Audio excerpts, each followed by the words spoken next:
নামাজ থেকে ফজর পর্যন্ত 40 বছর তিনি তার জীবনটাকে ইবাদতে কাটিয়েছেন।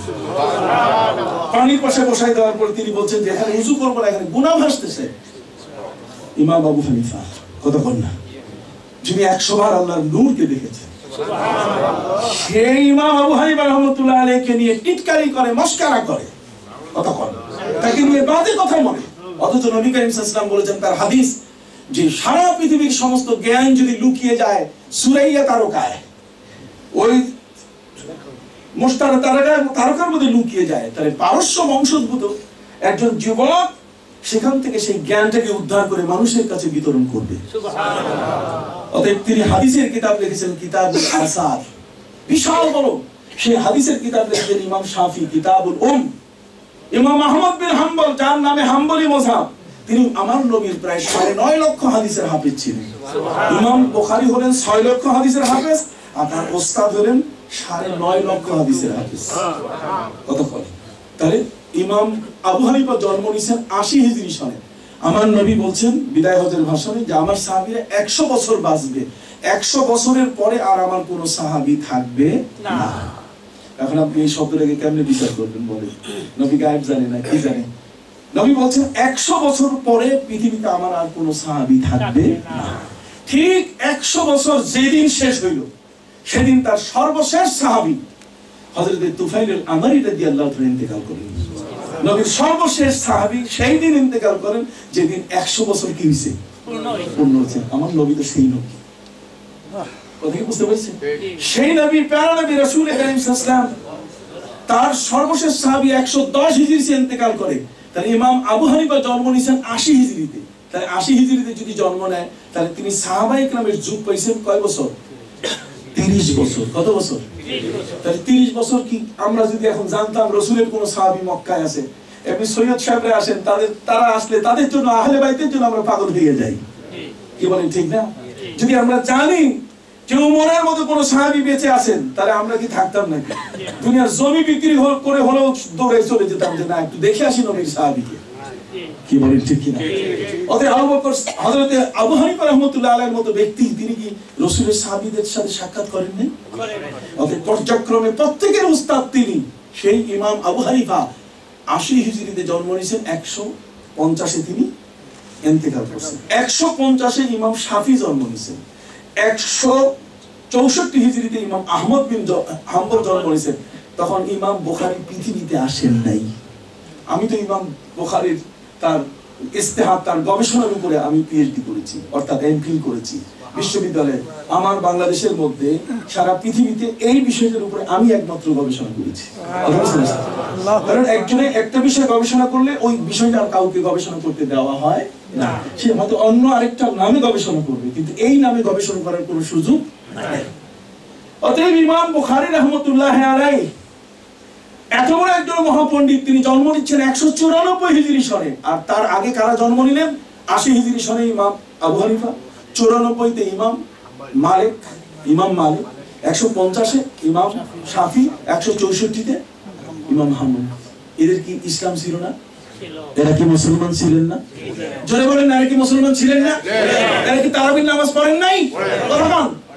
এরা কি তারাবির নামাজ পড়েন নাই? এরা কি কাবলাল জুমা বাদাল জুমা পড়েন নাই? এরা কি নামাজের পরে হাত তুলে মুনাজাত করেন নাই? অবশ্যই হাত তুলে মুনাজাত করেছেন। এইজন্য আমি বড় কষ্ট করে আপনাদের খেদমতে একটা ছোট্ট বই লিখে নিয়ে এসেছি। এবার আসি তো প্রতিবারে একটা বই, কতিপয় বিভ্রান্তির সমাধান। কথা বলছে, আমরা একটা সমাধান চাই, আমরা একটা পিওর ইসলামটাকে চাই।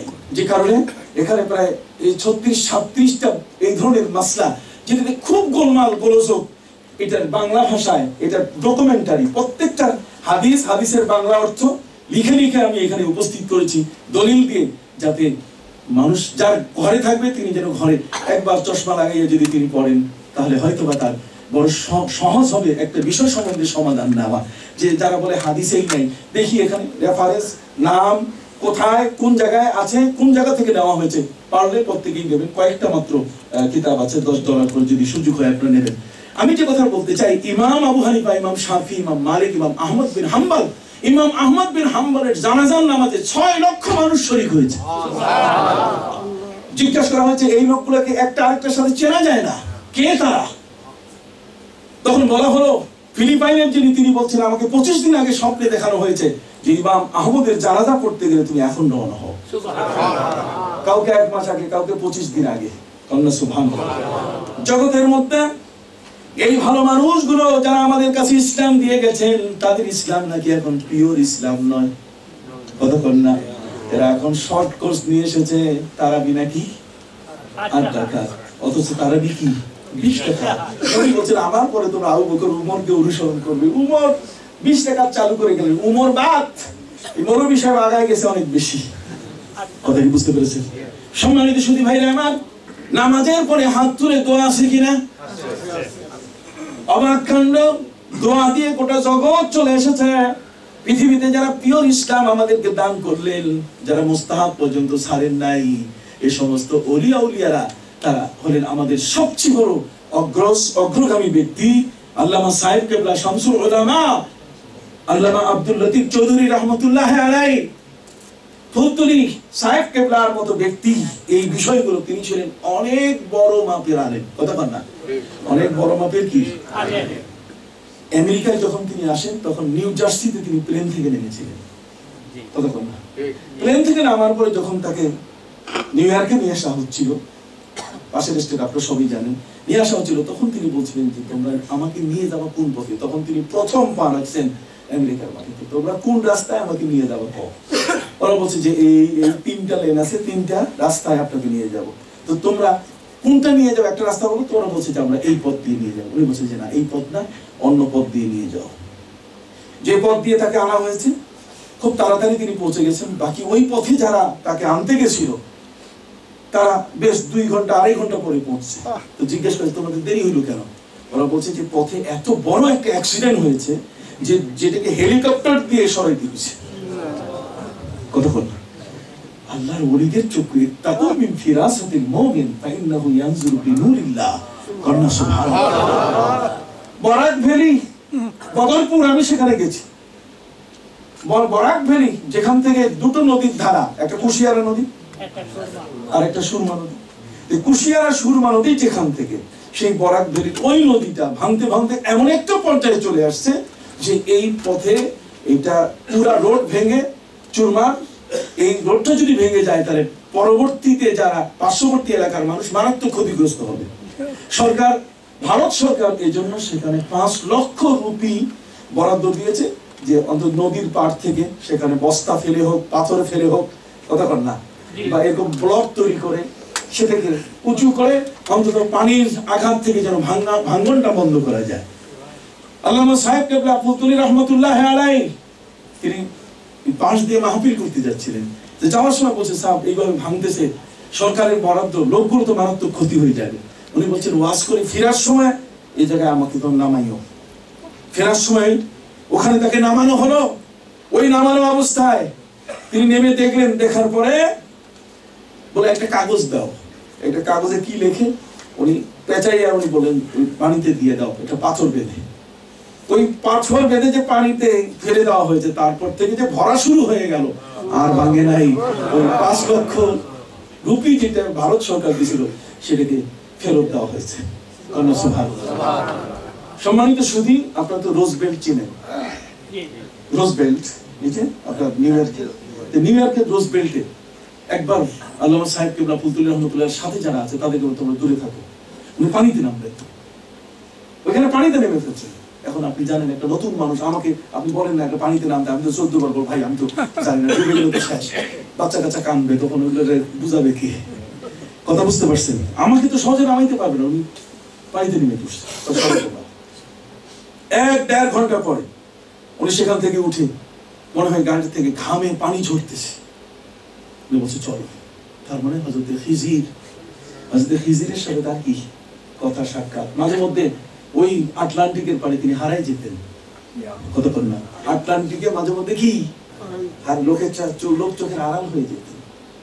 এত বড় মহান ওলি ভাইরা আমার, কোনদিন বেদাত করে ওলি হওয়া যায় না। যে কারণে বাংলাদেশের সবচেয়ে বড় এই কওমি মাদ্রাসার আলেম যারা মিলাদ জীবনে পড়তে রাজি ছিল না, যারা কিয়াম করতে রাজি ছিল না, যারা জীবনে কোনোদিন মিলাদও করবে না, কিয়ামও করবে না, এর একটা বই লিখেছে ঐক্যের ডাক। এই বইটাতে স্বাক্ষরকারী হচ্ছেন জামিয়া শরিয়া মালিবাগের বড় একজন আলেম, তার নাম হলো আল্লামা, ওই এলাকার সর্বজন শ্রদ্ধেয় মুতাসিম বিল্লাহ, আল্লামা কাজী মুতাসিম বিল্লাহ। কাজী মুতাসিম বিল্লাহ সাহেব মাওলানা মহিউদ্দিন খান মুফতি ওয়াক্কাস, ঠিক এমনি করে আপনার আহমদুল্লাহ আশরাফ, যিনি হাফিজ হুজুরের ছিলেন, এছাড়াও সবাই মিলে তারা স্বাক্ষর করেছেন ঐক্যের ডাক। তারা বলছেন মিলাদ এবং কিয়াম যারা করে তাদেরকে এতদিন বেদাতি বলে আমরা ঠিক করি নাই, তাদেরকে বেদাতি বলাটা আমরা ঠিক করি নাই। তার কারণ জাতীয় মসজিদ বাইতুল মুকাররমের খতিব সৈয়দ আমিমুল ইহসান আল মুজাদ্দিদি আল বরকতি, তিনি নিজে মিলাদও করেছেন, কিয়ামও করেছেন। অতএব মিলাদ এবং কিয়াম করার কারণে আমাদের কারো বুকে সাহস নাই তাকে বেদাতি বলার। জৌনপুরের কারামত আলী জৌনপুরি, ফুরফুরার আবু বকর সিদ্দিকী ফুরফুরবি, কতক্ষণ না, যে হাফেজ আহমদ জৌনপুরি রহমতুল্লাহ আলাইহি, আল্লামা ইয়াকুব বদরপুরি রহমতুল্লাহ আলাইহির মতো ব্যক্তি, তাদেরকে বেদাতি বলার সাহস আমাদের করি যায়। কাজে আসুন আমরা একসাথে হই। আমরা তাসাউফ, এটা তাসাউফের ব্যাপার। আর দাম্মামের মতিউর রহমান ক্যাসেট ছেড়ে দিছে, সুফি শব্দ নাই। কিসের সুফি, কিসের ওলি, কিসের মুর্শিদ বলা যাবে না। অথচ ইমাম আহমদ বিন হাম্বল বলছেন, আমি হাদিসের কতগুলো জটিল বিষয় বুঝতে পারছি না, আমি যার কাছে যাই সেই আমাকে বলে যে আমি পারবো না। আলেমের কাছে গেছি, সবাই ভয় পায়। 9.5 লক্ষ হাদিসের হাফেজ আমাকে প্রশ্ন করে, আমি কি উত্তর দিব বলেন? 9.5 লক্ষ হাদিসের হাফেজ যদি কারোর কাছে বলে যে ভাই এটা আমি বুঝতেছি না, আপনি বলেন, তাহলে লোকে বলবে যে মাথাটা খারাপ, আমি আপনার সাথে কথা বলবো, আমি পালাই। তার কারণ আপনি তো 9.5 লক্ষ হাদিসের হাফেজ, আপনি না বুঝলে বুঝবে কি? কতক্ষণ ইমাম আহমদ বিন হাম্বল বলছেন, আমার জীবনে আমার কতগুলো জটিল অবস্থা, আমি হাদিসের অর্থ বুঝতে পারতেছিলাম না। বাগদাদের জমিনে হাঁটা শুরু করলাম। বাগদাদের জমিনে হাঁটতে গিয়ে সকালবেলা একজন লোক পেলাম যার নাম হলো আবু হামজা। আবু হামজা এক বুজুর্গ, এত সুন্দর চেহারা, গাল ভরা দাড়ি, মাথায় তার এই যে সুন্নতি বাবরি চুল। আমি দেখে আমার এলেম তার কাছে হারিয়ে গেছে। আমি সাথে সাথে তাকে জিজ্ঞেস করলাম, মাযা তাকুলু ফি হাদিহিল মাসআলাতি ইয়া সুফি। দেখেন সুফি শব্দ ব্যবহার করছেন উনি। ইমাম আহমদ বিন হাম্বল 9.5 লক্ষ হাদিসের হাফেজ, উনি সুফি শব্দ ব্যবহার করে। আর মতিউর রহমান কই সুফি শব্দ নাই। ইমাম আহমদ বিন হাম্বল বলছেন, মাযা তাকুলু ফি হাদিহিল মাসআলাতি ইয়া সুফি। সুফি সাহেব এই মাসলার মধ্যে কি আপনি বলেন? সুফি আবু হামজা সাথে সাথে উত্তর দেওয়া শুরু করলেন। উনি বলার আগে উত্তর দেওয়া শুরু করে, তোমার এই উত্তর, এই উত্তর, এই উত্তর। উনি দেখে অবাক হয়ে গেলেন। ইমাম আহমদ বিন হাম্বল তার প্রত্যেকটি প্রশ্নের উত্তর তিনি পেয়ে গেলেন এই বুজুর্গ পীরের কাছে। এবার নিজের ছেলেকে এসে তিনি ওসিয়ত লিখে গেলেন, ইয়া ওয়ালাদি, হে আমার পুত্র, ইত্তাবি মিন হাউলাইল্লাযিনা যাদু আলাইনা বিল ইলমি। হে আমার পুত্র, এখন থেকে তুমি পীরের কাছে যাবে, আল্লাহর ওলির কাছে গিয়ে বায়াত হবে। কেন? ফাইন্নাহুম যাদু আলাইনা বিল ইলমি। আল্লাহর ওলিদের ইলম আলেমদের চেয়ে বেশি। সুবহানাল্লাহ, সুবহানাল্লাহ। ইমাম আহমদ বিন হাম্বল তিনি বলে গেলেন, ফাইন্নাহুম যাদু আলাইনা বিল ইলমি। আল্লাহর ওলিদের ইলম আলেমদের চেয়ে বেশি। ওহুম উলুউল হিম্মা, তাদের বুকের সাহস পৃথিবীর সমস্ত যোদ্ধাদের চেয়ে বেশি। যে কারণে ওই আপনার গোবিন্দরাজ দেখেন, তার বাড়ির সামনে যাইয়া সেখানে আজান দিয়ে মাগরিবের নামাজ পড়া, কোলি যায় কম সাহস কতক্ষণ না।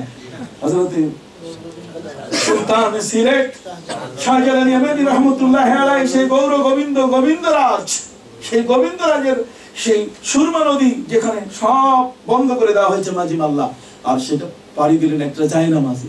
আর পাথরগুলো অগুছালো, ওই অবস্থায় পাথর একটা ধরলে আরো 10টা পাথর মাথায় পড়ে মরার পালা। আর সেখানে তিনি স্লোগান দিলেন, শিল হট্ট, শিল হট্ট, শিল পাথর হট সর, শিল হাট। সিলেট, এই যে সিলেট নামটা, শিল হাট, পাথর সর, পাথর সর, শিল হট্ট, পাথর সর, পাথর উড়ে উড়ে পালানো শুরু করলো। 360 জন সাগরেদ নিয়ে তিনি বললেন, চলো, যার কাছে যে গোবিন্দরাজ আল্লাহর সাথে শিরক করছে তার বাড়িতে গিয়ে মাগরিবের আজান দিয়ে নামাজ পড়বো। বাড়ির বারান্দায় যাইয়া আজান দিতে বললেন। সে আজান দিলেন শাহচট রহমতুল্লাহ আলাইহি। আর শাহচট কানে হাত দিয়ে আজান দেওয়ার সাথে সাথে গৌর গোবিন্দের 6 বিল্ডিং মাটির সাথে মিশে গেছে।